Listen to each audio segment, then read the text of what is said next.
Ja, zdaj pa se že na 10 let zagotovo poznava in ustvarjava vsebine. Ja, kakšno leto več, ne veš. Verjetno kako leto več. Ampak nikoli ne bom pozabila, ko sva se enkrat peljala iz Celja in ste mi v avtu povedal, da nikoli niste imeli, sploh kot otrok, slabih sanj. Ne. Nikoli. Nikoli nobenih strahov v sanjah, nobenih nočnih mor, kot se reče, ni me tlačila mora, ne. Ne, nič od tega ni bilo. Vedno je bilo prijetno. Da tudi samo otroštvo, da je bilo zelo idealno. Ponavadi vedno slišim ljudi, ki imajo take travme, drugačne travme, pa itak zdaj pravijo, da travmo ti lahko doživiš tudi iz klasično netravmatičnega dogodka, ne? Ampak da ste imeli res krasno otroštvo. To redko slišiš. Ja, mislim, že ta ambient, kjer smo živeli, ne, to je predmestje Ljubljane, največkrat ta meja, ne, je bila nekako Stari Karlovški most takrat, ne. Na oni strani se je začelo mesto Ljubljana, na tej strani je bilo predmestje, no, hiša, v kateri smo živeli, je bila pa zadnja hiša naselja, potem se je začela pa ravnica Barja, Ljubljanskega Barja, torej neskončna površina, vse do Iga, za nas otroke je bilo to kot cel planet divjine, ne, in jasno, to ti pusti neizbrisen pečat celo življenje. Drugače pa, moja oba starša sta živela v neki neverjetni simbiozi, sožitju, nisem nikoli doživel nekega špetira, kot se reče, nikoli tudi povišenega glasu ni bilo v naši družini, so tu živele v bistvu nekaj časa celo praded je živel z nami, ki je umrl pri 96, ne. Stara mama pa 94, torej dolgoživi rod je bil to, ne.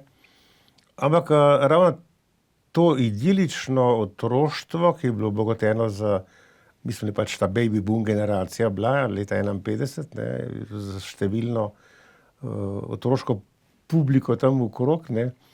To s cele kolone otrok so šle v šolo, osnovno peš takrat, ne.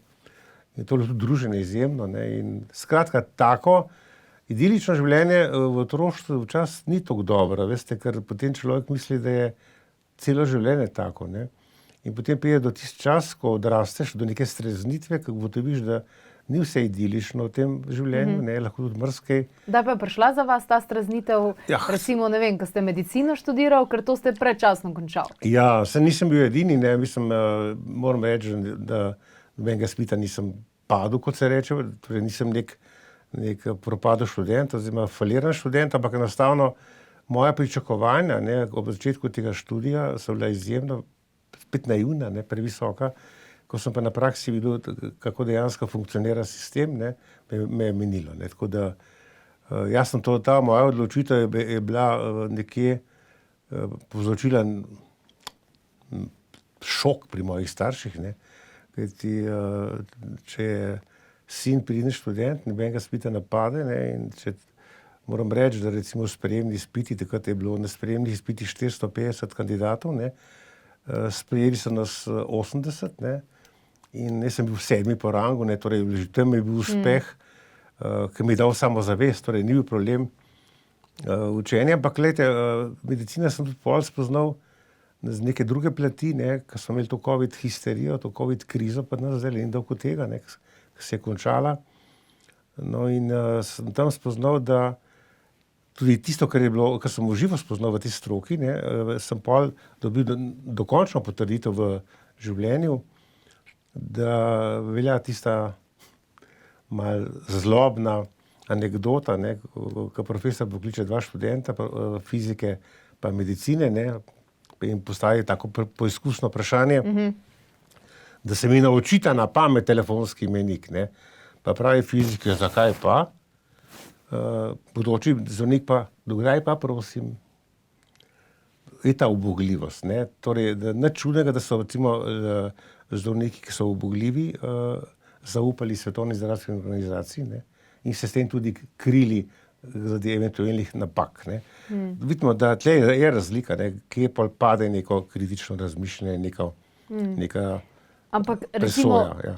jasno je, da potem ta dobra baza, ne, prvih 7 let življenja, ne, kar smo že tudi velikokrat omenila, da ta baza je bila res sijajna, dobra, odlična in to vam je verjetno potem tudi dal naprej v življenju ta smisel, kaj je prav, kaj je narobe, tudi v bistvu to malo alergijo na laž.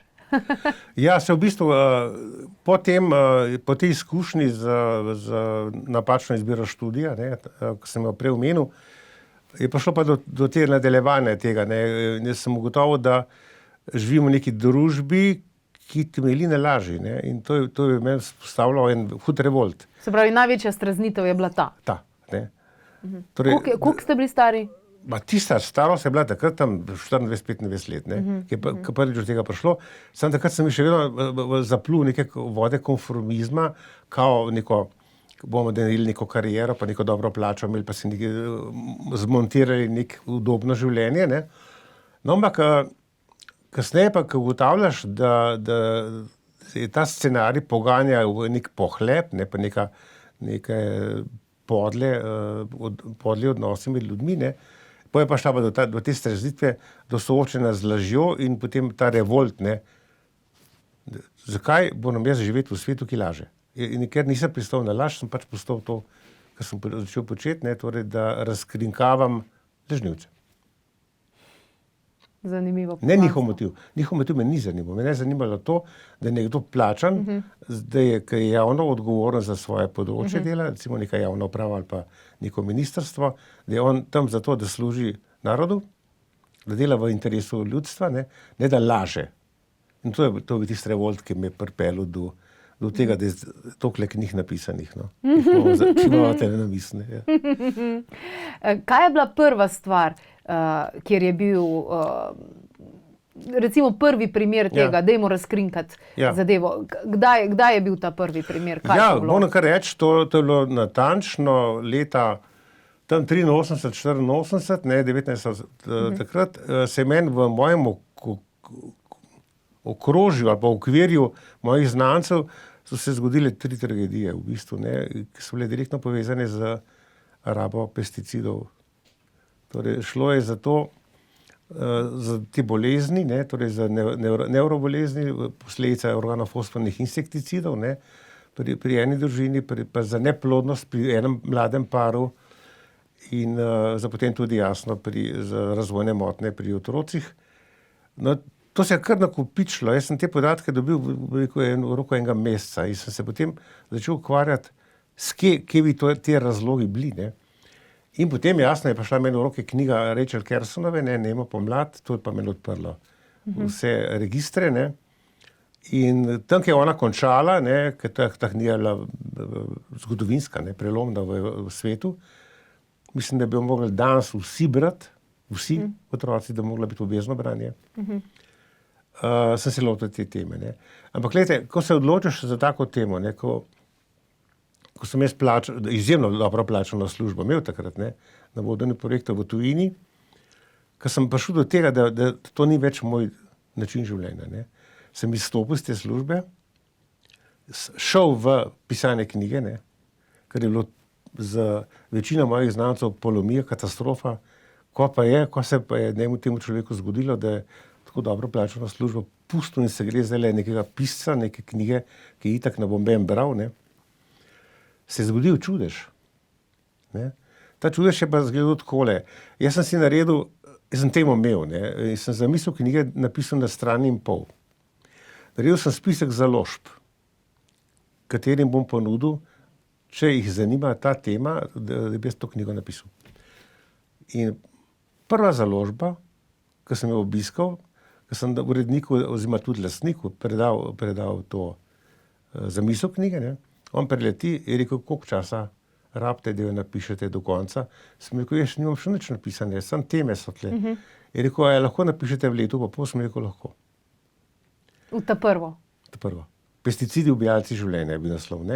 No in pazite, to, kar se je takrat zgodilo, je nepojmljivo, da je ta urednik mene plačeval leto pa pol.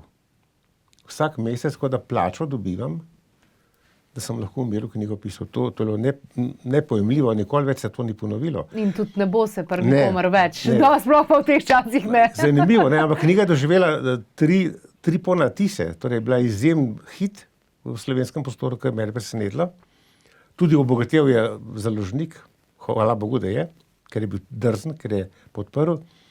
Odziv je pa tak, da je takrat bil predsednik vlade Janez Drnovšek, no, in je za te knjige, ker je bil tak medijski rom-pom-pom, bila izjemna seja vlade Republike Slovenije samo na to temo. Izjemna seja. In Drnovšek je takrat zahteval, da se ustanovi komisija za kemično varnost, ki se je pa tudi ustanovila. In jaz sem postal tudi član te komisije za kemično varnost. In takrat še nismo vstopali v EU, ne? In ko so prihajali na ogled Slovenije, ne, so ugotovili, da imamo izjemno kvalitetno komisijo za kemično varnost, ki je praktično noben v Evropi ni imel. Torej smo postali vzor. No, takrat sem videl, da je treba v to usmeriti naprej. No. Tako da naslednja knjiga pol je pa že druga tema, so le pa vodna varnost oziroma kontaminacija vode z temi strupi. Ne. Tako je šlo pol naprej. Wow. Ampak vmes ste bili tudi kot novinar, ne, kot prevajalec v Iraku, Rusiji. A to je bilo prej, ja. To je bilo prej, ne? To je prej, tudi, ja, to je bilo tisto preživetje, kako zdaj naprej jeti, ne, Ja. če je... Ampak to vas je zagotovo zaznamovalo. Ja, seveda, ne, namreč, če greš v te daljne kraje, sem pač v Bagdadu živel 3 leta, ne, to je dolga doba. To sem bil prevajalec na nivoju predstavništva takratne SCT, to je bila močna firma, ne. No, in jaz sem v stike z top ministrstvi iraške vlade, recimo z ministrom za informacije, za kulturne informacije, za vojsko, za Air Force in tako naprej. No, in jaz sem bil pač simultano prevajanje, tam so bile tudi zaupne zadeve, ne, ker je šlo za vojaške projekte. Takratna Jugoslavija je delala za iraško vojsko objekte, ne, mislim, konkretno smo mi delali neke elektronske motilne postaje, takrat je bila vojna v tej deželi, ne, z Iranom, no, in to, da si pa lahko, da se vključiš v tisto družbo in da dobiš stik z recimo neka tržnica, kot je Suk v Bagdadu, ne, to je znamenita zadeva, ne. Jaz sem tam spoznal tudi indijske guruje, ki so tam bili, ne, recimo eno srečanje opisujem v tem romanu Onkraj bregov velike reke, ne, srečanje s tem, ki mi je odprl pot v indijsko filozofijo, ne, torej bil človek, ki je kot zanimivost, mož se je preživljal tako, da je potoval od Indije do Kaira in nazaj, ne, tisti čas se je ostal v Bagdadu in njegova naloga življenjska je bila, da je delal prstane, zaročne in poročne. Wow. In vse njegovo premoženje je bil majhen lesen kovček in on je potoval. In kamor je prišel, je delal prstane za zaročence in za poročence. Ne. Je rekel, ne bodo bili srečni, jaz delam za srečne ljudi prstane. Kaj pa naprej, me niti ne zanima, ampak tisti moment, ko pridejo po prstan, so srečni. No, ta človek je bil neverjeten. On, moram reči, da me je šokiral, da je znal brati klinopis.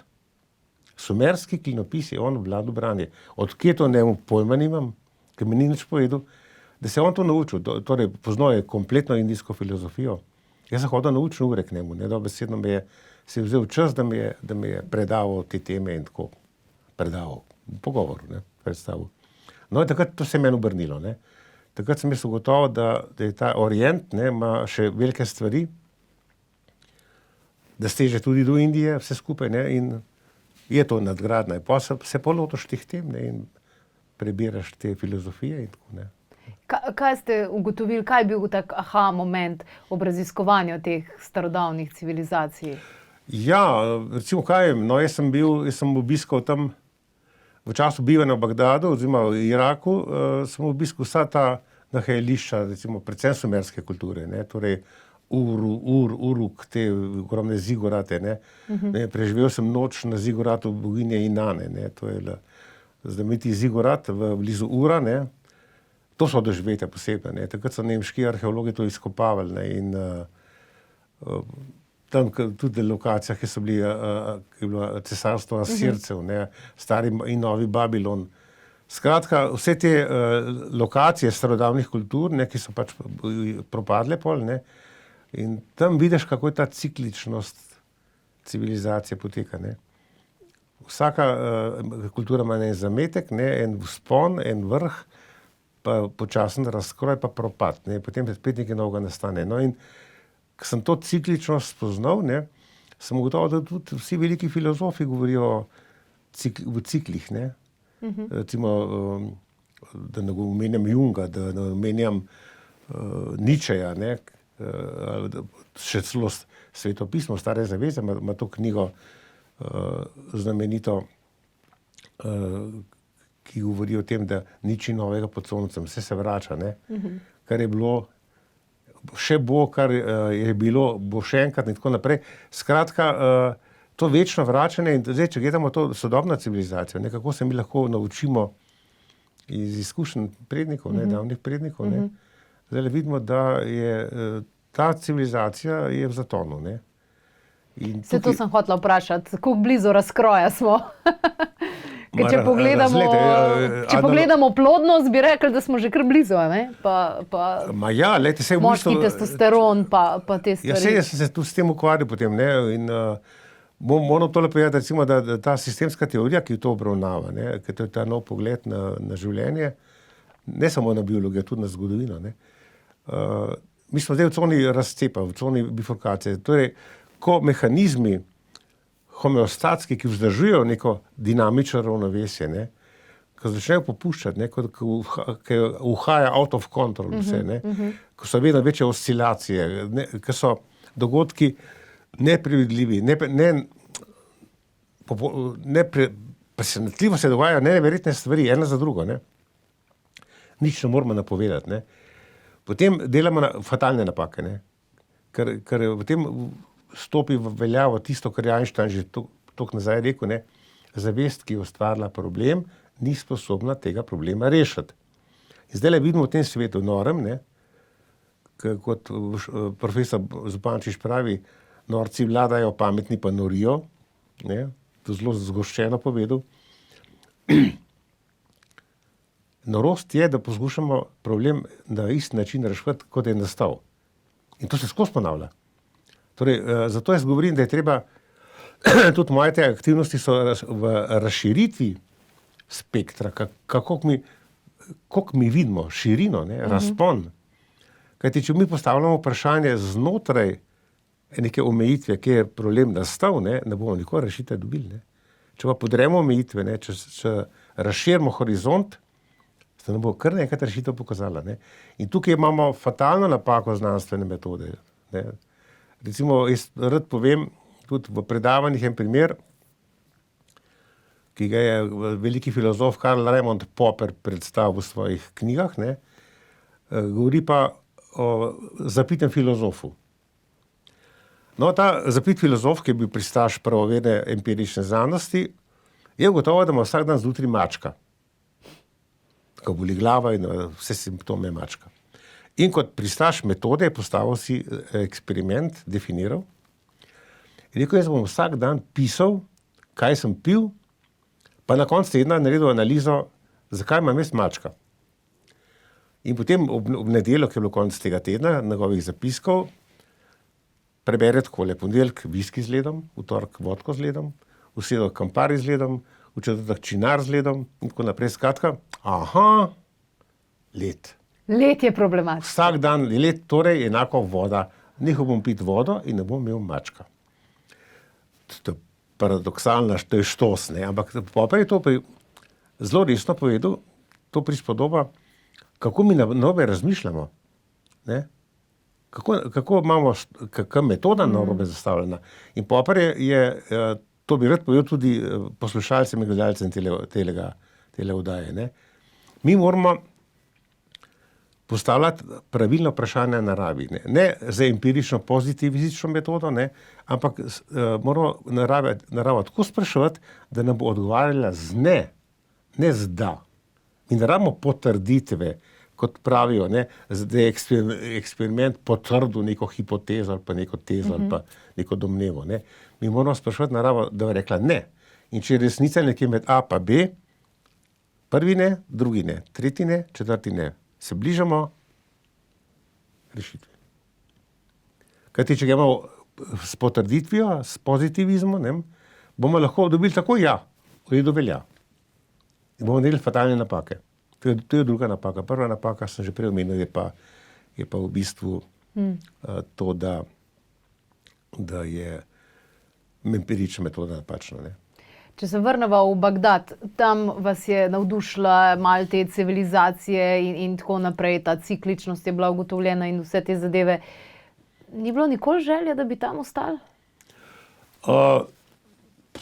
Kaj pa vem, imel sem enega krasnega prijatelja, ki je bil po rodu Kuvajčan, ne, on je bil velik biznismen, ne, in je hotel me angažirati tam, da bi bila sva tudi tako prijatelja oseba, on je bil šolan v Oxfordu, ne, torej ekonomijo končal tam, ne, kozmopolit, skratka možakar, ga lahko kamorkoli na svetu postaviš, in on je želel, da bi jaz bil njegov neke vrste pomočnik, pa da bi se potem preselil v Kuvajt. Sam jaz sem v Kuvajtu bil, ampak meni ni odgovarjal tam, no. Ne moram reči, da ljudje so bili zelo prijetni, zelo prijazni, to, kar se zdaj dogaja s tem terorizmom, je nepojemljivo, kajti očitno, včasih kakšen diktator tudi dober, da drži red, ne, v eni deželi. Recimo v času Sadama Huseina, ki so ga pač Američani likvidirali, ne, ker ni njihovih želja izpolnil, kako bojo zdaj tudi likvidirali Zelenskega, ker ne bo izpolnil želja, ne.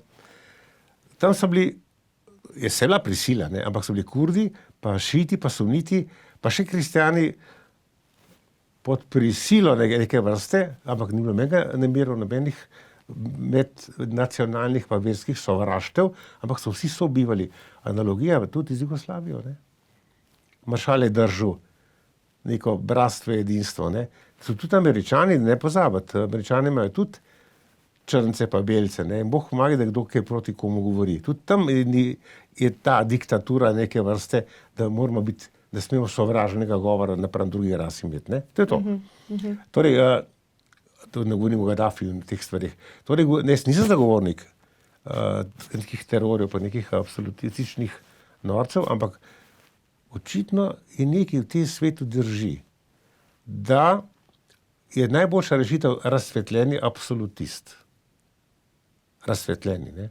Dobro, malo več podnapisov okrog tega. Ja, recimo, mi smo doživeli neko Marijo Terezijo kot neko absolutistično vladarico Avstro-Ogrske, ki je ogromno novih stvari prinesla tudi slovenskemu narodu, ne. Pa je bila pač absolutistična monarhija, ne. Ampak če je ta oseba kompetentna, če ima dobre svetovalce, ne, potem ne bo mega terorizma čutiti, ne. Ampak bo nek vladar v žlahtnem smislu. Tle se jaz vračam, veste, na pouk renesanse, ne, moram to poudariti, ne. Torej, renesansa je mene fascinirala evropska, ne, to je meni še danes neko noro obdobje, ne, mi ga danes rabimo. Če ćemo preživeti ta sranje, ki ga imamo zdaj v svetu, ta kaos, ta kaotičnost zdaj, ne, v coni bifurkacije. Glejte, renesanso so definirali 3 temeljne knjige. Machiavelli je napisal Vladarja. Potem mi rabimo zelo koncept vladarja. Kako vladati svetu, ne? To, kar je zdaj ta večpartijski sistem, večstrankarski sistem, to je pasé, to je zgrešeno. Vidimo, kam je to pripeljalo, ne? Rabimo nov koncept vladanja, nov koncept vladarja. Potem imamo tegale rotterdamskega, Erasmus Rotterdamski, hvalnica norosti. Prišli smo v totalno cono mraka, ki je podobna razpadu rimskega imperija, ne? S cenzuro, kakšna je bila grozovita cenzura pri nas, ne? Z enoumjem, brezumjem, celo so prišli fact-checkerji, ki so dopuščali ali pa ne dopuščali, kaj lahko sploh gre v medije. In so brisali vse tisto, kar ni bilo v smeri brezumja. Torej, hvalnica norosti pomeni malo nor, pomeni biti predrzen, odpirati nove stvari, nova polja, ne tako govoriti, kot Margaret Thatcher, ne, there is no alternative, ni alternative, so, ker morajo biti. Ne? In če pa mi zatiramo vse alternative, ne, pa če govorimo vse v neko brezumje, enoumje, imamo tako norijo, kot imamo zdaj. Ne. Torej, to sta 2 knjigi. Ne. Še tretja obstoji, ne. To je Utopija Thomasa Morea, ne. In to je pa povezano s hvalnico norosti. Ne? Mi nimamo več nobene utopije. Kakšen bi pa svet, dajmo malo sanjati, kakšen lahko svet je. Ne tak je zdaj. Ne? Ker ti človek je v tem svojem osnovni konstelaciji, ne? Po mojem prepričanju, ima neko dva pola, ki sta v bistvu isto, ampak se nekako deli. Je ta, bi temu rekel, tehnično-tehnološki ne? Toolmaker, izdelovalec orodij, in na drugi strani imamo pripovedovalca zgodb, storyteller. Če imamo uravnovešena oba pola, torej če imamo tehnično-tehnološki razvit, če imamo ta znanja, in če pa moramo imeti tudi moralno-etična oporo za ta znanja. Če dobimo znanost brez etike in morale, poglejte, kam to pele. V to, da je znanost zlorabljena, kot pravijo ladini, ne, scientia propter potentiam, znanost zaradi moči, in to imamo danes v svetu. Znanost ni več v službi človeka, ampak samo v službi moči. Kdor ima znanost, bo razvijal tehnologije vojaške. Če gledamo zdaj razvoj teh, recimo, 2-3 tehnologij, ne, poznavanje jedrske fizike, ne, najprej smo naredili atomsko bombo, šele kasneje jedrski reaktor za elektriko. Če gledamo reakcijske motorje, najprej je bil narejen bombnik pa lovec z reakcijskim motorjem, šele kasneje potniški avion z reakcijskim motorjem. Ne? Strašljivo. Ampak vedno je najprej zloraba, šele potem raba. Torej, orožje, orodje. To je to. In zato so te 3 temeljne knjige renesanse, ki so takrat svet spremenili. Lete, kajti nas je predstavil, recimo tudi nekak feudalizem, da je bilo to neko obdobje temačnega duha in tako naprej. Vse je bila res inkvizicija, pa so bile grmade so gorele in tako naprej. A danes ni grmad? Kaj pa je cenzura? Kaj pa odstranjevanje ljudi s položajev? Ampak to cenzuro ste tudi sami doživeli. Ja, seveda, v času COVID histerije, ne? Meje so promotorji te histerizacije uvrstili v neko študijo zagovornikov cepljenja, torej ne cepljenja, da se razumemo, jaz nisem proti cepljenju. Jaz sem bil absolutno proti tehnologiji messenger RNA, mRNA, ker jaz točno vem, pa poznam tehnologijo, pa poznam, kako genom deluje, pa genetiko tudi dobro obvladam, ne, ker sem tudi javne polemike, močne javne polemike z zagovorniki genske tehnologije v GSO-juh, ne. Tako da ne more že enega čez vodo peljati, ne. In jaz sem videl, če je messenger RNA v cepivih, pomeni, da je gensko reprogramiran človek, kajti to se bo ugradilo v celice. To se dela danes, ne. Torej so te ljudje žrtve. In jaz sem to vedel, kam to pelje, da sem se postavil v bran temu, ne. In jaz sem poklical unga avtorja, ki me je uvrstil med zagovornike, sem rekel, da me takoj izbrišete ven, ne. Drugače bova na sodišču pristala oba. Sem kaj se bom tožil. Kdo bo se povlastil, da mene uvrščate med zagovornike teh tehnologij, ne. In tako. Jasno, potem sem letel z medijev, ne. Zgubil sem kolumne, ki sem jih imel 18 let, recimo. V reviji Jana, po 18 letih sem zgubil kolumno, ne. Ki je bila ena najbolj priljubljenih vsa ta leta, ne. Ampak je bila grožnja uredništvu, da bojo izgubili službo, če se mene ne znebijo, ne. Da ne govorimo o blokadi na nacionalni televiziji in Pop TV in tako naprej. Jaz sem ogromno oddaj naredil, ogromno prispevkov naredil za te hiše, ne. Vsako figo sem me klical, sem bil na razpolago za komentiranje, za tolmačenje. Kar naenkrat konc. Blokada. Cenzura. Si izobčen, ne. Nič hudega. To je meni dokaz, da sem na pravi poti, no, kaj ne rečem. Sem se pa lotil knjig, ne, ker knjige pa ne more prepovedati, ne. Takrat v tistih časih sta s patrom Gržanom izdala. Ja, v bistvu je bilo tako, z Gržanom sem prijatelj že vrsto let, no, in Ampak tudi on je bil mal cenzuriran potem, kakor se je spomnil. Seveda je bil, vse so bili na istem. S tem, da je najprej sem imela vsak svojo knjigo za izdati. Potem ko sem se redno dobivala, sva pa ugotovila, da zakaj pa ne bi skupaj, ne? Ker tema je bila COVID histerija z vseh aspektov in sva obe knjigi zložila v prvi in drugi del ene knjige. No. Tako da sem zelo vesel, da imamo en spomin v vas s Patrom za najno sodelovanje. Tako da, evo, knjiga je razprodana, hvala Bogu. Tudi ponatis je razprodan, ja.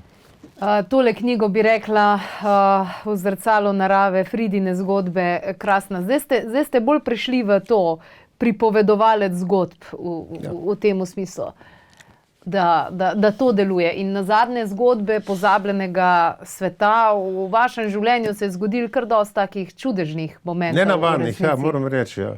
Ki malo grejo čez meje normalnega, bolj proti paranormalnim celo. Malo pošaljiva definicija, kot temu rečemo, ne? Ampak što se v tem, da se meni zgodilo res nekaj nenavadnega, ne? A pa okoli mene sem si to zabeležil. Ne, da je pisal neke dnevnike, ne? Ampak sem si zabeležil dogodek, ne? To pa to je bilo tako, pa tako, pa tako. In potem se je tega kar nekaj nabral, ne? Z leti. Pa lansko leto spomladi se mi je pa moj urednik rekel, da je kakšno knjigo, da boš kaj naredil, boš kaj napisal, ne. Sem pa rekel, da imam pač te zgodbe, ki so dosti nenavadne, so se pa zgodile, ne. No in potem to me je le pognalo, da sem dokončal še tistih 6-7 zgodb, ki so bile itak na razpolago takole. Zato ta knjiga tako nastala, ne. No in je če na platnicah na zadnji strani je v bistvu tisti že ta glavni, ne, ampak prvi esej v tej knjigi, ta uvodni esej govori po sedanjem svetu. Dobro. Kakšen je ta svet, kako funkcionira in da je v bistvu pripovedovanje zgodb je tisto, kar je vedno naredilo človeka z veliko začetnico in da najkrajša razdalja med dvema človekoma je zgodba. Ne znanost, ne formule, ne matematika, ampak zgodba. To je od pradavnin človeka do danes, nažalost je teh pripovedovanja zgodb, jaz sem prej omenil storytellerje, ne, pripovedovalce zgodb, tega je premalo, ne. In jaz po odzivih na to knjigo vidim, da je to nadaljnja pot, ne, zame, tako da nastaja že druga v tem stilu. Mislim, da bo sigurno do poznega poletja drug let svetlo dana, kot se reče. Imam ene par takih mogoče nenavadnih vprašanj. Ja.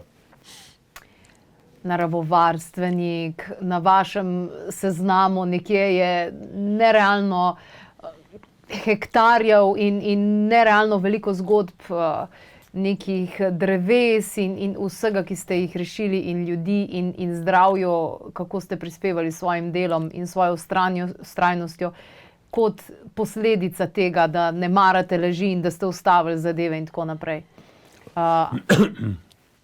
Pa danes imamo ful nekih takih idealov oziroma nekih takih smernic, ki celo ljudstvo, ki nas vse spodbujajo k temu, da pa začnemo bolj odgovorno živeti, pa ravnati, pa tak naprej. A bi vi vozili električni avto? Nimam mene potrebe. A pa se vam zdi, da je to neka smer, ki je prava smer, ki je okoljevarstvena smer? Zdajle, kar bom povedal, bo spet šokantno, ne. Ja, saj zato sem vprašala, ker pričakujem, da bo nekaj šokantnega. Glejte, primer, ne. Torej, nafta, ne, ni neobnovljiv vir. To je fatalna napaka. Kajti planet Saturn ima luno, v kateri so morja ogljikovodikov. Na tej luni nikoli ni bilo življenja. Kako je ta nafta nastala? Ogljikovodiki, ne? So na luni, v nekateri nikoli ni bilo življenja. Torej, to zgleda, da je to, kar so že ruski geologi dognali že pred 30-40 leti, da nafta nenehno nastaja v zemeljskih globinah, kot posledica nekih določenih procesov. Zdaj, če imate vi zadnji interes neke industrije, pa nekega kapitala, da s tem trži, ok, imamo zdaj to, ne. To je prva stvar. Druga stvar je, klima je toplejša, nedvomno, samo tle nimam bene veze CO2 ali pa globalno ogrevanje s toplogrednimi plini, to je čisto navadna laž in nateg. Ker nimam bene znanstvene osnove. ogromno znanstvenikov, nič ni velika večina znanosti to potrjuje, sploh ni res, to je laž. Utišani so, z grožnjo, da izgubijo službo, če bodo drugače govorili. Jaz sem prej govoril, kako se utiša drugače misleče. Ne. Ki dela kariero akademsko, lahko leti na cesto. Ali pa da mu ustavijo financiranje raziskav, pa je mrtev. Ne. Lahko ima 5 doktoratov, ampak če ga sistem ustavi, je vse tista njegova znanja so stran vržena. Ne. Torej, govorim o tem, da ja, se strinjam, da je avtomobilo preveč, da so neracionalna raba, da so 3-tonska vozila brez smisla, da ni mene potrebe, da imamo te tankerje na cestah. Ne. Po drugi strani imamo pa to elito, ki se fjaka okrog z privatnimi avioni, ne. Na vsako figo vsak ima svoj avion. Če gledamo zdaj v Davosu, ne, veliko gnezdo teh fanatikov, ne, ki delajo zelene preboje in kreirajo nek nov svet, ne, v katerem je zapovedano, nič ne boste imeli in boste srečni. Veste, kaj jim pravim jaz? A vi, milijarderji pa milijonarji, a ste potem vi nesrečni, ko imate to denarja? Vsega lahko podarite, če ste nesrečni. Če nas boste posrečili, tako da nič ne bomo imeli, da nam boste vse pobrali, potem bomo pa mi srečni. Dajte se vi znebiti milijonov, pa boste srečni. Ste tako rečki, bogi nesrečni. Ne? Hočem povedati, da te psihopati, ne, ki so si prigrabili to oblast, ne, in hočejo zdaj svet spreminjati po svojih bolanih zamislih, mislim, da ima čim prej to pozavati, pa zdaj mislim, da se te stvari dogajajo, ne, na veliko, da ta globalizem tone, hvala Bogu, da se končno cel svet obračati. Okay, in katera je najbolj spodbudni pokazatelj tega, da se res obrača? Lejte, to, da je... kakšen dogodek? Konec koncev, da so te warmongeri, te netilci vojn, ne, zdaj le malo po nosu dobili strani tega, da so se začela Trump pa ruski predsednik pogovarjati, ne, da bosta končala vojno. Ne. To je prva stvar. Druga stvar, to, da je nek WHO, ki sem prej govoril o zdravnikih, ki so verovali v Svetovno zdravstveno organizacijo, ne, ki je bila njihov ščit, ne, da so tudi Američani izstopili iz WHO, zdaj ven, ne. To pomeni, da WHO, ki je postal privat firma, ne, čist privat. Če en psihopat ala Bill Gates ima večino denarja noter, pa ne more on zdaj cel svet pocepiti s svojimi injekcijami. Se je bolan, ali pa mu je. Ne, da je une viruse iz računalnikov spravi ven. Ne se ukvarjati s temi virusi. Ima druge viruse zapošlihtati, ne, če je že računalničar. Hočem povedati, da te temelji globalizacije se zdaj rušijo, ne. Da treba bo se obrniti nazaj na suverenost, ne, dežele, ne, na suverenost naroda. In to je bistveno tle, kar smo mi Slovenci pozabili, ne. Ja, brala sem malo podatke, samooskrba Slovenije. Kva, zdaj smo samooskrbni s paštetom, ki so jih ne vem koliko nakupili nazadnje, ali kaj, mislim, zelo slabo nam tukaj kaže. Ne, zdaj, če gledamo samo hrano, ne, prehransko suverenost in prehransko varnost, ne, to je, a pa energetsko varnost, ne, ko sem prej omenil CO2, penali, ki jih plačujemo za soštanje, ne, oziroma za termoelektrarne, so naredile iz te termoelektrarne izgubo. Vsi smo nori. Tako kot so Nemci noro zaprli vse jedrske elektrarne in so zdaj ostali brez energije, ne. Pa še Američani so jim podarili plinovod, ne, iz Rusije. Skratka, vidimo, kakšna polomija je delala ta globalizacija, zato ker so se povzpeli psihopati na oblast.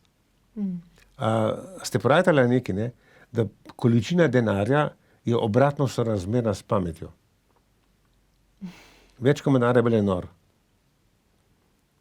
Zdrava pamet, zdrav rezon, ne bom govoril o kmečki pameti, ampak kmečki, to je že zlajnano, ampak zdrav rezon ima človek, ki se mora skozi angažirati za preživetje, ne. Takrat je on inovativen, takrat ustvarja neke dobre ideje. Ne? Ampak vse je zanimivo, če pogledamo recimo v naravo. Ne? V naravi se nikoli ne bo zgodilo, da bo vodja, kar dela nekdo, ki bo neumen pa šibek. Ni šans, da se bo zgodilo. Ne? Pri človeštvu je pa tako, da mi doskrat damo koga na oblast, ki... Ja, jaz sem govoril prej o razsvetljenih absolutistih. Ne? To je to. Ne? Recimo, če gledamo zdaj tehnološko vprašanje, ne, jaz vedno pravim gost kot ekosistem, ki je star 400 milijonov let kot koncept narave. Ne. Vse vrste prihajajo pa odhajajo. Ne. Pardon. Recimo v karbonu pred 380 milijonov let so imeli gozdove ograških preslic, praprotnic in tako naprej.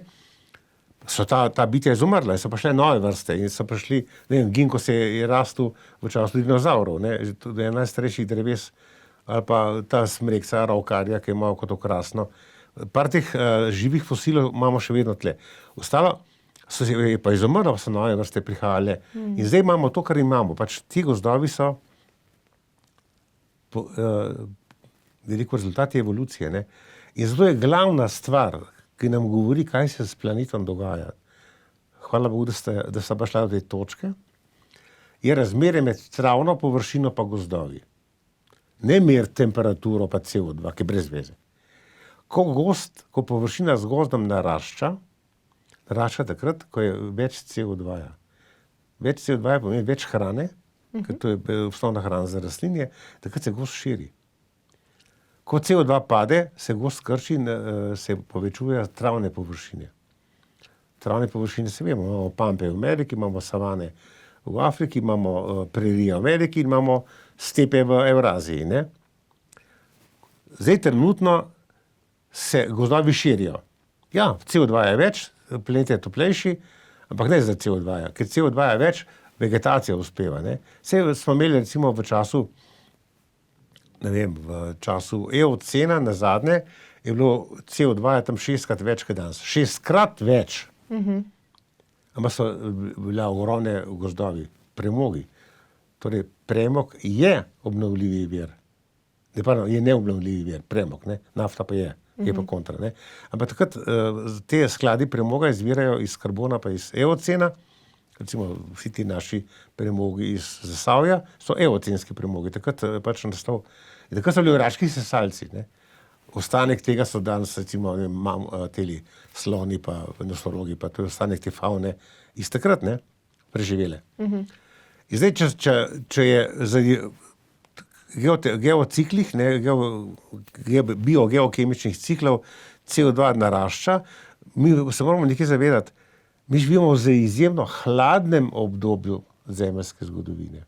Mi smo v interglacialu, mi smo v času med dvema ledenima dobama in nam trka nova ledena doba po ciklusu na vrata. Slejko prej bomo not padli. Vprašanje 500 000 let, pa še prej, ne vem. Tako da, torej, mislim, da bomo še CO2 rabili.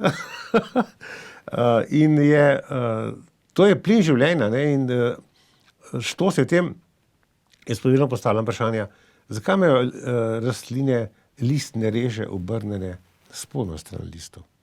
Zakaj listne reže niso na zgornji strani? Če bi bil glavni vir CO2 atmosferski zrak, ne, bi bile gor. So pa na spodaj. Torej, glavni vir CO2 za rastline so tla. Zato je narava se prilagodila tako, da ima listne reže spodaj, ker tle vstopa CO2 v rastlino. Zgor pa fotoni svetlobe sprožajo fotosintezo. Ne? Tako da vse narava nam vse rešitve nudi. Lete, jaz vedno pravim, da otrokom v šolah je treba nehati trpati glavo s podatki, ki so popolnoma nekoristni pa nepotrebni. Z tega delamo samo idiote oziroma piflarje. Če bi imeli zdaj še enkrat otroke, mehne, a bi jih dali v šolo? Ali bi jih šolali na domu? Morda v Steinerjevo šolo, če ne pa doma. V to šolo, ki zdaj ni govora. Kajti otrok delati idiote. Lete, danes jaz veliko z otroki delam, ne, ko imamo te stvari, imam te stike z njimi. Danes so najbolj pametni, najbolj brihtni otroci problem v šolah. Oni so predmet nekih socialnih delavcev in nekih psihologov. Najbolj pridni so oni piflari, ki se lepo vse naučijo, pa nič ne razmišljajo. Ampak to je pot v idiote. In jaz pravim, otroke moramo kako temu rečem, vzbujati razcvet domišljije, ustvarjalnosti in vse rešitve, ki sem prej omenil gozdove, če vstopimo v star gozd. V starem gozdu imamo čisto vse rešitve, ki jih je evolucija preigrala za našo družbo. Sončni pogon, vse je ekolorizirano, vse se reciklira, nobenih odpadkov ni. Vsak list, ki dol pade, se reciklira nazaj v živo snov, vse na sončni pogon, vse je lokalno, ni odpadkov. Torej, če uporabimo domišljijo in če otroke naučimo, kako domišljijo uporabljati, kako biti kreativen in ustvarjalen in kako je rešitev, ki jih je narava preigravala milijone let, zakaj mi tega ne vgradimo v človeško družbo, pa bili res pa lahko trajnostni. Ne? Tako kot je narava. Ne pa, da se gremo neke zelene preboje, blesove, nekih idiotov, tole, ki so v Bruslju nasrali se gor, ki se neče cel svet drži. To vidimo, da je to zadnji spet en bolan kapital v nekih psihopatskih, vse to zdaj propada, itak ne bo dolg. Ampak hočemo povedati, da vse se začne v šolah. Ne? In če iz šolarjev delamo fah idiote, da se prosperira samo piflarje, potem smo na slabi poti. Ne? Ja. Škoda otrok. Škoda. Ja. V zadnje pol leta sem večkrat slišala neke teorije zarote, da bi se morda lahko koronska zgodba, ampak z neko drugo vsebino, da bi se morebiti lahko ponovila. Ne bo se več, so poskusi bili, ampak jaz pravim, da je koronska zgodba zelo poučna, fino, da je bilo. Zelo dobro, da je bila. Če ne bi bila, bili bi še vedno butlini, ki smo bili. Zdaj generalno govorimo o celi populaciji. Ne? Saj imamo še vedno četrtino pod hipnozo. Še zdaj po ulici vidim koga z masko. Ne? Ok, v redu, ne jo ima. Če je bolj varen, pa če se fino počuti, lahko pa 5 mask gor natakne. Nič hudega. Ampak večina ljudi se je naučila nekaj iz tega. Ne? Kako smo bili ranljivi. Ne? Kako se lahko z neko organizirano manipulacijo celotna družba spravi na kolena. Čeprav so bile, moram povedati, da tle v koronski fazi so bile tudi orang štose, jaz sem se toliko narežil, moram povedati, če lahko eno anekdoto povem, ki se mi je zgodila, tudi to so zgodbe. Ne. Mi smo se v Domžalah na Trnci dobivali, kljub temu, da je bila prepoved družine, pa kaj in kva, ne. V sobotah na zadnjih 2 štantih, tam na koncu, bila neka moška družina, se je zbirala, predolgšen šnopček pa niso po vsakem štamperle spil in smo si tam izmenjali vse novosti. Ne. Torej, ljudje, ki nismo gledali poročil. Vsi veste, kaj je sporočili. Ne. Preden odpreš poročila na televiziji, se posvetuješ z zdravnikom ali farmacevtom. Ne. To je moje geslo, ker to je norost. Skratka, in meni ti fantje mahajo in jaz se pomikam proti njim, da kar ne potrebla po rame en možakar, pravi, a vi ste tudi ke? A vas ni tamle že malo preveč? Ne? Jaz sem bil inšpektor. Ne? Sem rekel, veste kaj, mi smo pa vsi iz istega gospodinstva. Okay. In je bil tako šokiran, da se je zavrtel pa zbrisal. To je bil tudi štos, ne? Torej, tudi v tej histerizaciji se je treba malo na hec obrniti in deluje. Ne? To mi je všeč, ko pater Karel Gržan pravi, hudič se boji smeha. Ne? Ja, seveda. Da kakšno vlogo so imeli dvorni norčki v resnici, sploh v politiki, da so pokazali na določene zadeve, ki so bile potencialno nevarne. Ne? Seveda. To je bil glavni poševalec vladarja, je bil dvorni norček. Ne? On ni švegal. Recimo še en tak štos je zanimiv, ko smo imeli prepoved v določenih časih v obiska trgovin. Ne? Jaz sem pa glih na frišem v penziji bil. Ne? Glih na frišem penzionist takrat. Pa je bilo že malo toplo in sem v kratke hlače gor. In jasno, pred prodajalno, ko sem rabil neke vijake, pa neke žoblje, kaj in kva, nujno za neka popravila doma v stanovanju, je bila naspeljana taka potka, ne, in tam inteligentno varnostnik z 2 nevroni ubogi glavi, ne. Saj, taki so ponovadi varnostniki, ne. In meni pravi stop. Upokojenci pa zdaj nimate vstopa, ker so bile tiste določene ure. Ja. Kdaj penzionisti sploh grejo lahko v trgovino, kdaj pa ne smejo. Vse to je noro, ne. Sem rekel, čakajte malo, a ste kdaj videl penzionista, da ima kratke hlače? Dobro. In on mene pogleda in pravi, joj, izvolite.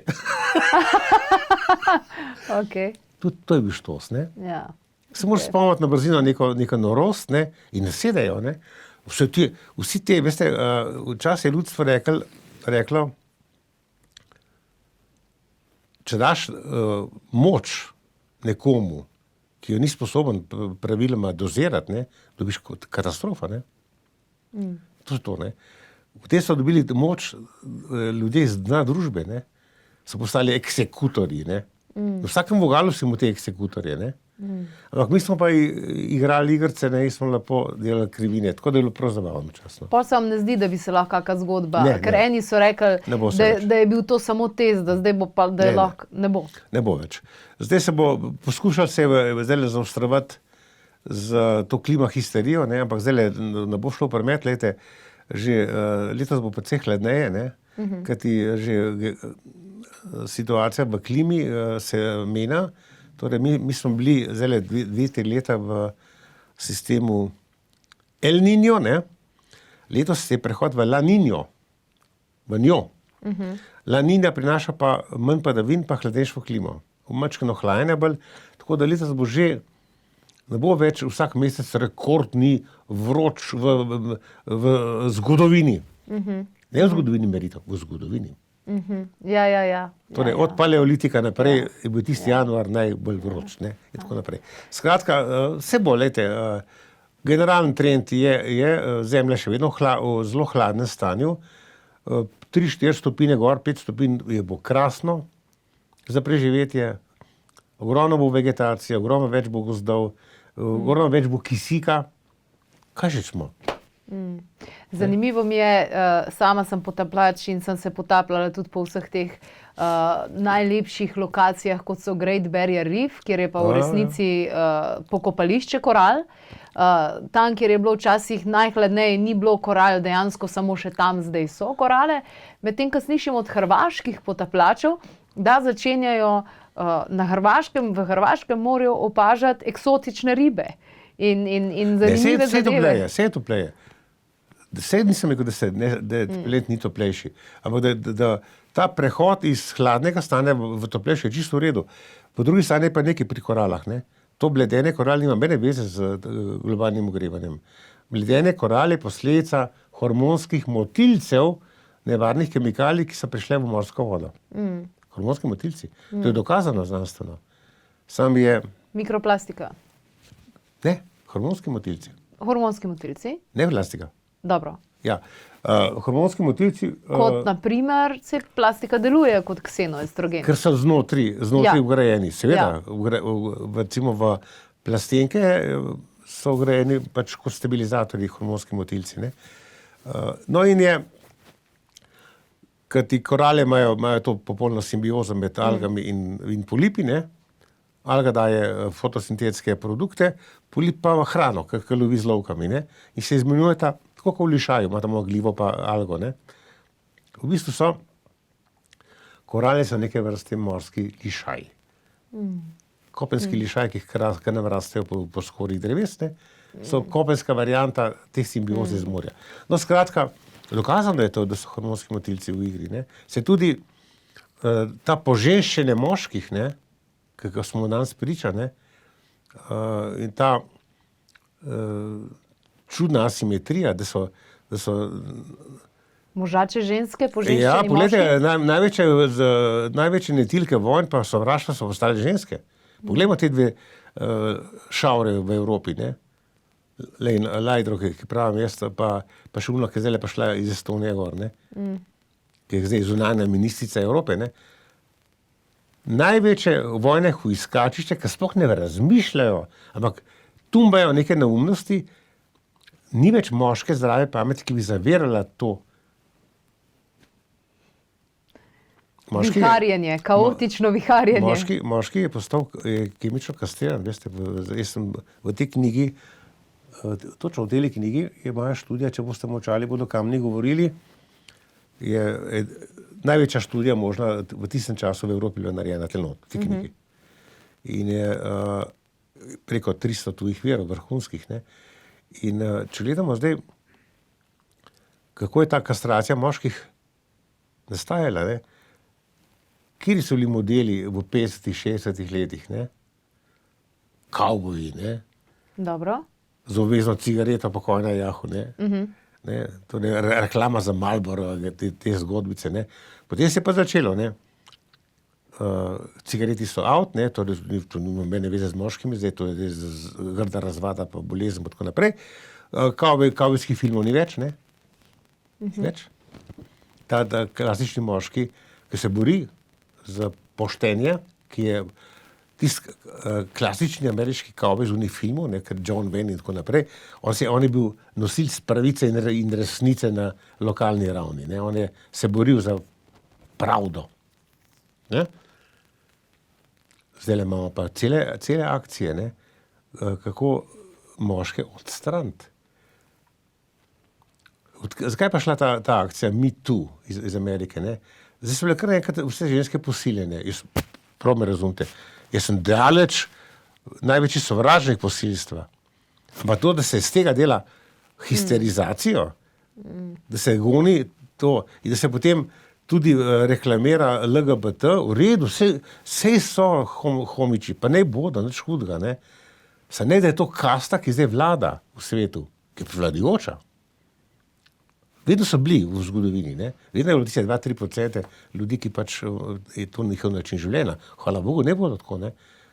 Ampak to vse pomeni, da neham s tem, torej moški je tisti, ki dela prekucije pa revolucije, ne. In če ga ti kastriraš, če ni z njega mamenega sinčka, kaj bo z njim? Nič. Kaj bi pa svetovali danes moškim? Zdravo življenje. Dobro. Ne, brez kemije. Kajti, če ne bodo vedeli, kje so hormonski motilci, v kateri hrani, da se temu ne bodo izognili. Pustimo, nič ne pomaga fitness, pa solari, pa ne vem kaj vse. Jaz tudi pravim, recimo, ko imamo to skupnost vrtov v Domžalah, ne. Glejte, če imaš en košček zemlje, ki jo obdeluješ, imaš zastojn fitness, imaš zastojn solari, ki je sonce, in imaš zastojn savno, ki je vroče. Torej, 3 stvari ti delo na zemlji podari zastojn. Da ne govorimo o zdravem življenju, če imaš lokalno svojo lastno hrano, ki si jo deliš za prijatelje. Katera stvar, ki jo pa uživajo moški, je pa najbolj problematična? Hormonski motilci so kar v glavnem večina procesirane industrijske hrane. Ima to not. To je dejstvo, ne. In zdaj, seznam teh ne, neskončno dolg. Mislim, da je preko 1200 različnih, ne. Ja. In to ni po nobenem Pa se tukaj je zelo preprosto, ne, če rečemo, kar sem tudi sama raziskovala, če rečemo ekološko, sezonsko, lokalno, v resnici ne rabiš nobene študije več prebrati, pa jej hrano, ki je hranilo, ne mašilo ali polnilo, je v resnici tu. Jaz imam to geslo, ne. Naj bo kmet zdravnik, naj bo zdravnik učitelj in učitelj kmet. In imamo krožni proces. Torej, kmet, zdravnik, pomeni, da bo kmet pridelaval hrano, ki podpira zdravje, ki nosi zdravje. In tukaj imamo prvo geslo Hipokrata, ne? Naj bo hrana tvoje zdravilo. Naj bo kmet zdravnik, pazite. Zdravilo bolje preprečevati kot zdraviti. Naj bo zdravnik učitelj, torej naj zdravnik uči, kako zdravo živeti, da ne bomo zboleli, ne da zdravnik piše recepte, s katerim podpira farmacevtski velekapital. Ne? Ne, uči živeti. Preventivna medicina danes porabi 2-3% javnega denarja. Vse ostalo je kurativa. In zadnji člen, ne, kmet zdravnik, zdravnik učitelj, naj bo učitelj kmet. To je na simbolni ravni. Jaz sem prej govoril o šolstvu. Naj se otroci učijo znanj za preživetje, kako preživeti v spremenjenih okoliščinah, ne. Ampak ker je pa kmet najbolj popoln poklic, ker mora ogromno znanj imeti, če dober. Mora biti znana iz strojništva, iz biologije, rastlinja, ne, iz botanike, iz življenja prsti, zoologije, iz vseh možnih strok, fizike, kemije. In kmet bi mogel pokrivati vso to znanost preživetja in to bi morali v šolah učiti, kako otroci lahko preživijo, kako uporabljajo domišljijo, da ta znanja operacionalizirajo v neke izdelke, ki služijo preživetju. Še eno praktično vprašanje, ki ste prej omenili trgovino. A hodite v trgovino sploh? Minimum. Minimum? Kaj je to? Enkrat na mesec?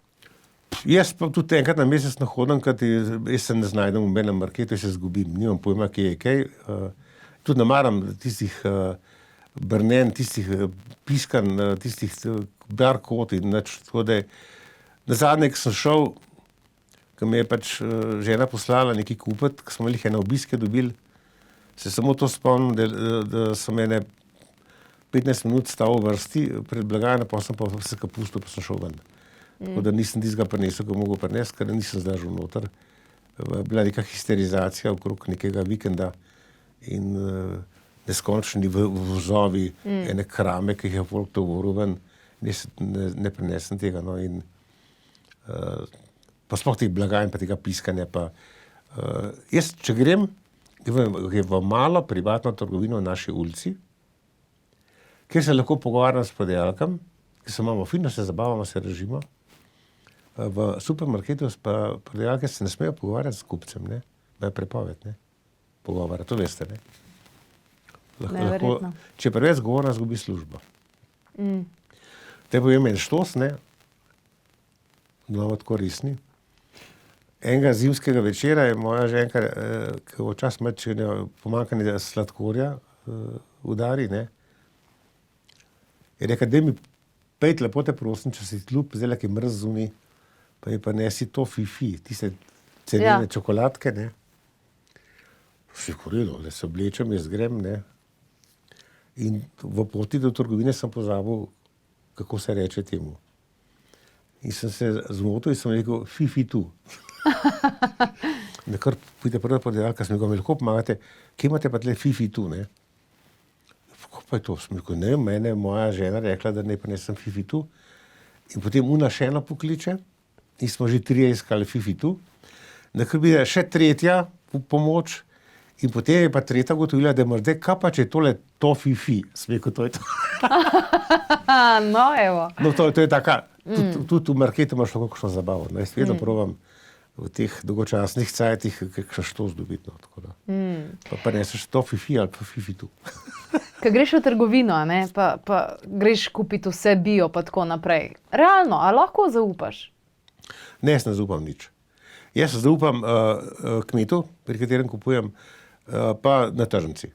Na tržnici imamo stalne štante, moram reči, poznamo ljudi, ki prihajajo, torej v Domžalah je naša tržnica izjemno obiskana, torej to je center druženja vsaj 2-3 dni na teden, ne. Tako so marketi prazni, veste, v petek, v sobota se je tržnica tako napolnjena pri nas. Domžalska. Ja.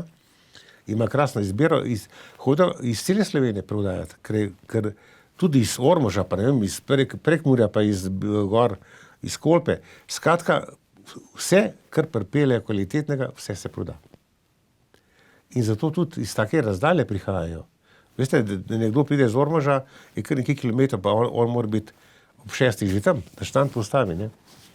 Ampak on v 11 vse proda, kar ima. Ker je uspel v avto odgovoriti. Ta stik je tle, ne, med stalnimi prodajalci, ne, in kupci, ne. In v tem lahko tam barantaš, pa se menja za ceno, pa dobiš popust, pa še ne dobro vago. To je tisto, kar daje čar neke tržnice. Tudi ta nek odnos. Pa druženje je tam, ne. Tam se mi dobivamo, kar sem prej omenil, tisto z unim inšpektorjem, ne, da smo v skupnem gospodinstvu. In tako naprej. Skratka, tržnica je v redu stvar. Je pa to neverjetno vprašanje nekih velikosti nekega naselja. Ne? Če neka ljubljanska tržnica je verjetno neprimerljiva z neko domžalsko pa nekega manjšega naselja, ker se vsi poznajo med sabo. Ne? Osebno. Mogoče en pogled na moje opazovanje. Me zanima vaše mnenje. Ko opazujem recimo ljudi, ki živijo v mestu, pa recimo v glavnem mestu, čist njihove reakcije, način čustvovanja, pogled na svet, neka morala, etika, način dela in tako naprej. In potem primerjam to z nekom, ki živi na podeželju, a ne? Pa če že greš v isto trgovino, iste blagovne znamke na podeželju, pa recimo v centru mesta, meni osebno se to zdi svetlobna leta razlike. Se vam zdi, da je lahko kaj podlage na tem realne, v smislu posledic kvalitete pitja vode, zraka in tako naprej, da to dejansko lahko tukaj vpliva na ljudi in na njihovo obnašanje? Ja, mislim, da. Tukaj je tudi bi rekel, energija prostora. Ne? Recimo, zdaj ta, ko so prej imela globalizacijo ali pa lokalni nivo, ne? Torej mi moramo prenesti na lokalni nivo preživetje, ne? Na lokalni nivo. Ne? To pomeni, da v tem okviru lokalne skupnosti moramo vse življenjske funkcije prenesti, kajti tle se ustvarja energija z medsebojnimi stiki, izmenjavo. To je, Rimljani so rekli genius loci, poznate to, ne? Genius loci, ne? Ta je duh prostora, genij prostora, ne? Prostor naredi zdravje, ne? Ta sodelovanje privzdigne atmosfero, ne? Povzdignejo, ne?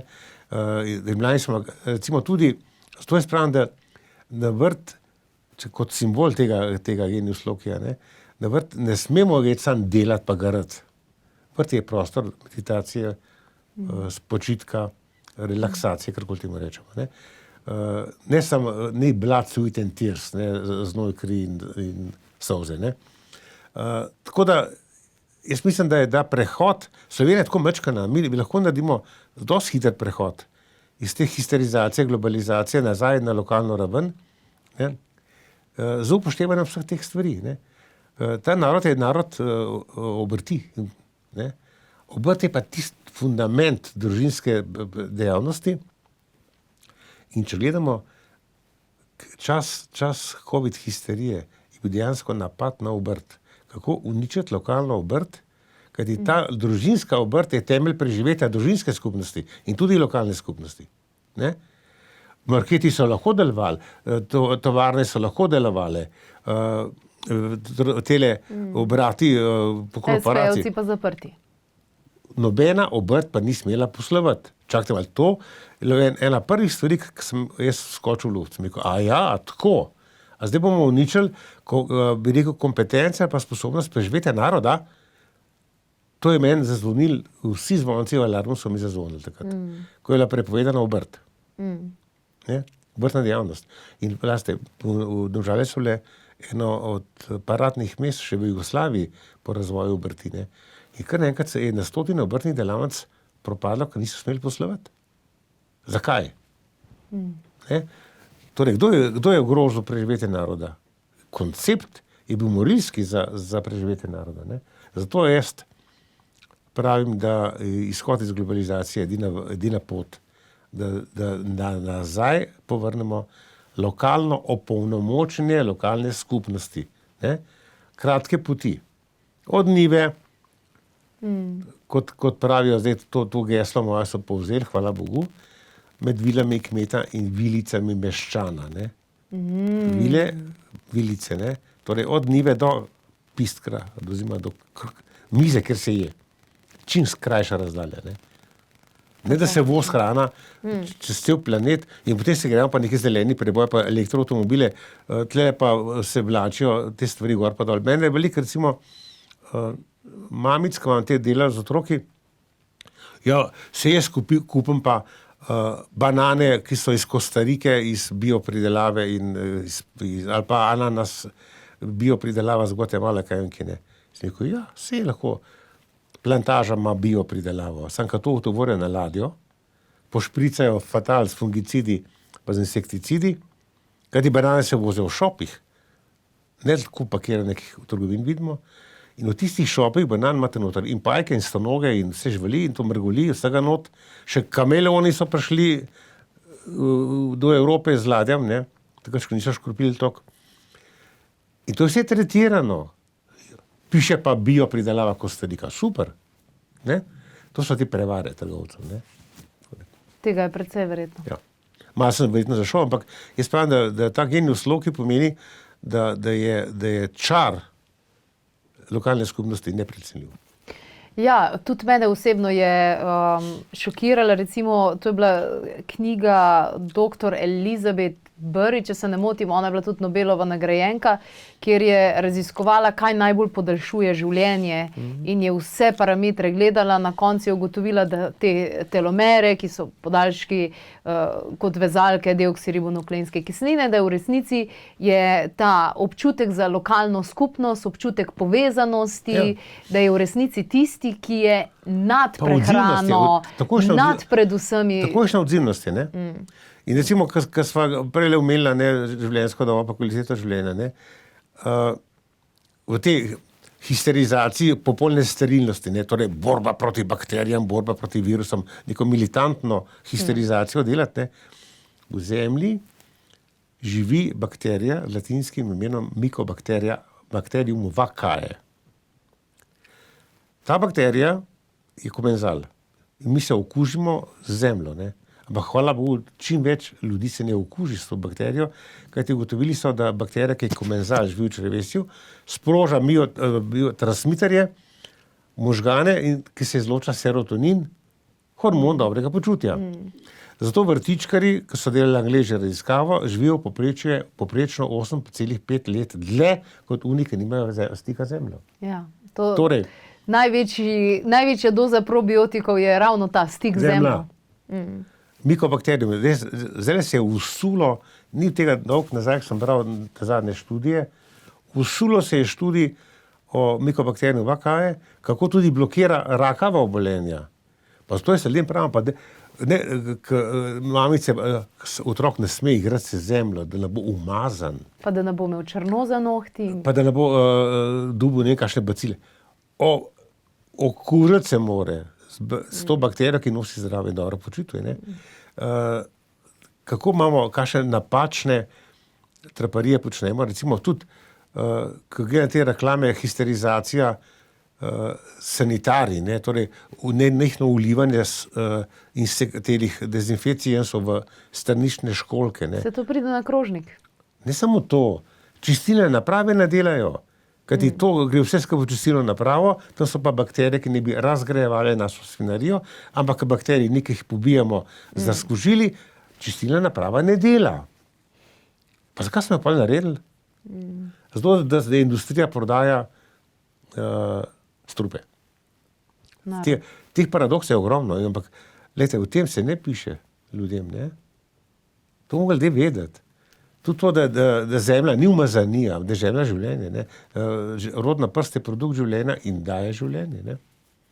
Zakaj ljudje del živijo, ko imajo stik z zemljo? 8 let, to ni majhna doba. Ogromno. To je to, ne. Mycobacterium vaccae, evo, to je, poglejte si v vire, boste videli, kakšno moč ima to je komenzal, z nami živi, mi sploh ne vemo, da jo imamo, ne.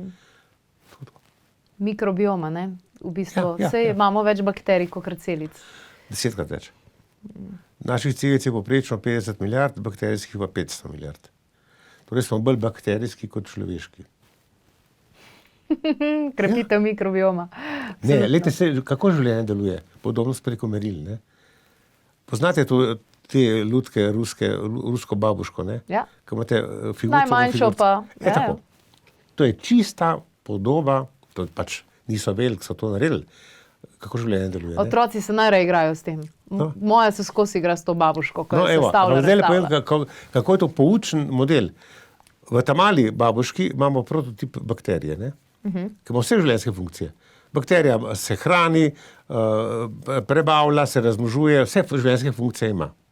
Ima energijo svojo, ne? Ko je bakterijska morfologija zapolnjena, se več bakterij sestavi prvo celico. Imamo naslednjo babuško. Spet prva celica ima, spet vse funkcije se ponavljajo. prehrana, prebava, energija, izločanje, spolno življenje in tako naprej. Ko je celica zapolnjena, morfologija in fiziologija, nastane več celični organizem. Je naslednja babuška, ki vsebuje še une dve male. In iz več celičnega organizma nastane populacija in iz tega ekosistem planeta. Torej imamo babuško v babuški, v babuški, v babuški. Ne? To so recepti, kako je evolucija deluje na življenju, ne? Planeta. Ne? To bi mogli ljudem pokazati. Te figurice ena v drugi, narava nenehno ponavlja idealne rešitve. Ne? Kako vidite Slovenijo v naslednjih letih? Glede na to, kaj se dogaja, tak po feelingu, pa ne samo po občutku, tudi vendarle sicer na podlagi vseh nekih smernic. Pozitiven pogled, negativen, tudi to me zanima, pa vem, da je to zelo drzno vprašanje. Je dobro, da je prišel Trump na oblast, ali ne? Glejte, mislim, da s tem, ker je začel razbijati to globalistično svojat, ne, kot prvo moramo vedeti, to je sebičen koncept Amerike, ne, to je dejstvo. Ne. Ampak da je vzporedno še začel razbijati razne WHO-je, pa razne te Davos in ta združenja, ja, on bo to prenesel na Ameriko, ne.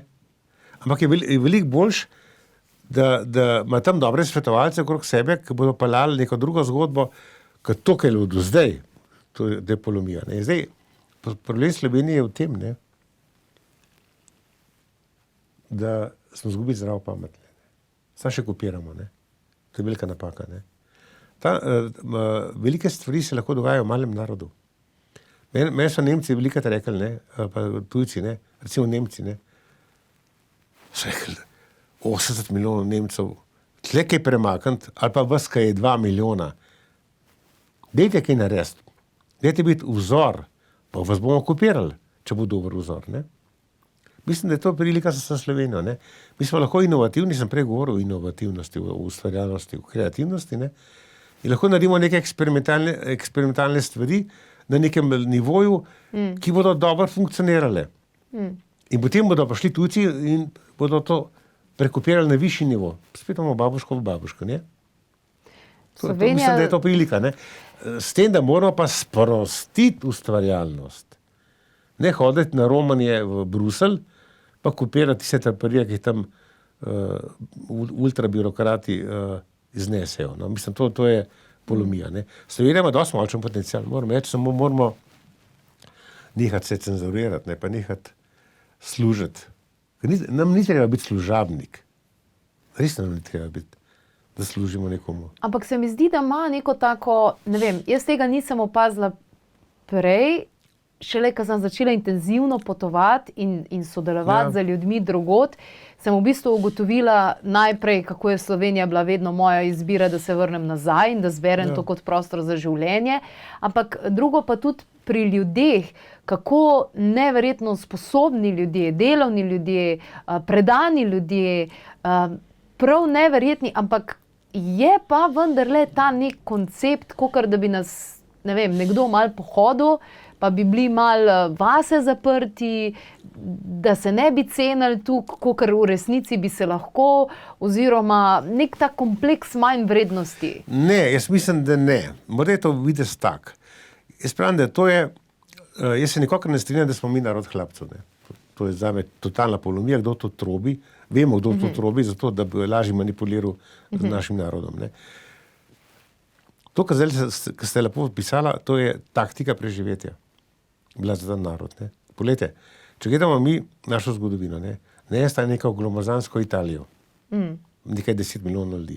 Tole gor imamo germanske narode od Nemčev do Avstrijcev. Ker Madžari so manjši. Ne. Ampak vedno so bile agresije od tukaj, od sosedov. Dobro. Nazadnje so nas razdejali in okupirali v drugi vojni. Ne. Italijani so pobrali tretjino Slovenije, Nemci so pobrali del Slovenije, Hrvate so nam 3 vasi vzeli tam v Ustaško republiko, ne? Pa Madžari nekaj gor. Kakšni Rusi? Zdaj so nas Rusi ogrožali. med drugo svetovno vojno je v Prekmurju padlo 500, mislim, da 540 ruskih vojakov. Pri nas. Prekmurje, so osvobajali Prekmurje. Pa je šla pola armada naprej, ampak čez 500 jih je tle padlo. Kaj pa so Ukrajinci delali tle pri nas? Zgodovinski spomin. Pobijali so ljudi po vseh. To je bila SS divizija Ukrajincev, ki ni bila v frontalni liniji s partizani, ampak so čistili teren po SS-ovcih. A tako. In zdaj pa nam trobijo te prenašalci lažnih informacij, da nas Rusi ogrožajo. Da moramo zaradi tega, ker nas Rusi ogrožajo 5% nacionalnega dohodka financirati v obrambo, kdo se ogroža? Ne? Tu govorimo o tem, kako se neke perverzije delajo, ki so čisto nepotrebne. Ne? In kako se narodov denar zapravlja za to, da se bogati nek orožarski lobi, ne vem kje. Ne? Torej, da se vrnemo na bistvo, to je bil diskurs. Ta narod je, preživetvena kapaciteta je taka, za teh armad, ki so korakale gor pa dol celo zgodovino, ne?